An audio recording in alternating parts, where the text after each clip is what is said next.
The evening I returned to find my shirt strewn across the grass like debris from a hurricane. I didn't shout, didn't pound on the door, didn't demand answers. The bolts had been swapped. A note scrawled in my spouse's handwriting was pinned to the entrance. Consider your choices. So I did. 3 years. That's how long I'd hauled that home on my shoulders. Loans, utilities, fixes, while they reclined inside like royalty. My spouse and her 3 siblings, jobless, demanding, always preaching, we're kin. But kin don't betray you. Kin don't cast you out for requesting support. I told them we had to scale back. I spread the figures out like a surgeon revealing a fatal prognosis. We were hemorrhaging cash. I said, if you expect me to keep covering this loan solo, things must shift. Their expressions turned to stone. My spouse stared as if I spoke an alien tongue. Her eldest sibling scoffed. The youngest chuckled quietly. 2 days later, I was locked out. We hadn't always been this way. At first, it was just me and Clara. We were smitten. We dreamed of crafting a future together. Then her siblings moved in, supposedly briefly, after a rough split. That brief stay became fixed the moment they saw I'd never refuse. I should have. But I was taught to shield, to provide. They took that instinct and shredded it. I slept in my truck that night. You think you grasp pain until you catch your face in the side mirror at 2 a.m. looking like a fool who let affection blind him. That's when it began. The change. I didn't get angry, I got calculated. Step 1, I contacted an attorney, the kind who operates silently and grins like a predator.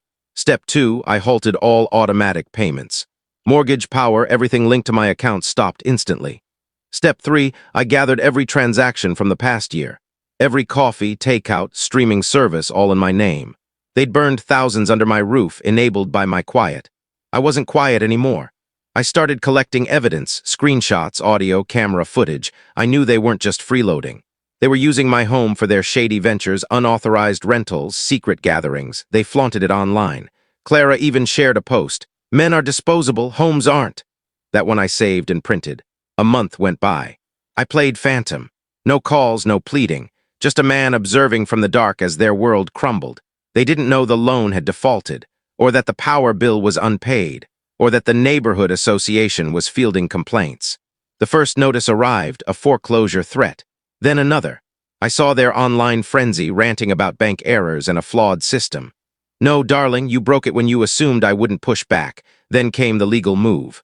My lawyer filed for financial separation, presented proof of manipulation, and the clincher, a title dispute. I'd put Clara's name on the deed, but not her siblings. I still held 75%. We made a discreet deal with the bank, repurchased the property via a new LLC I created for this purpose. The house wasn't mine anymore, it was my company's, and that company issued them an eviction order. I arrived on the final day. They were frantic, hauling garbage bags of clothes to a rented van. The yard looked like a botched flea market. My spouse rushed me, makeup smeared, yelling, "You can't do this." I stepped past her and said, "But I have." Her siblings started shouting too, threats, curses, fake tears. Neighbors gawked from across the road like it was a drama's climax. I climbed the porch, pulled out my keys, and unlocked the door. "You changed the locks," Clara screamed. "No," I said evenly. "I changed the rules."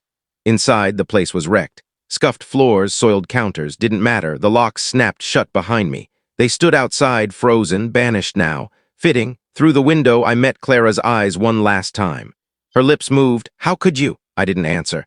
But in my mind, I murmured, "Consider your choices." It took weeks to fix the house. I redid it room by room, burned the linens, repainted the walls. I erased their smell, their mess. I ignored Clara's calls. She sent texts, some furious, some remorseful. I didn't care. She taught me a hard truth. Love without limits turns to slavery. She mistook my generosity for a blank check. Now she's broke. Oddly, I don't despise her. Hate would mean I still feel something. I don't. I feel clear. I feel sharp. I feel liberated. They wanted me to reflect. I did. And I returned stronger. No, I don't regret it. I only regret not acting sooner.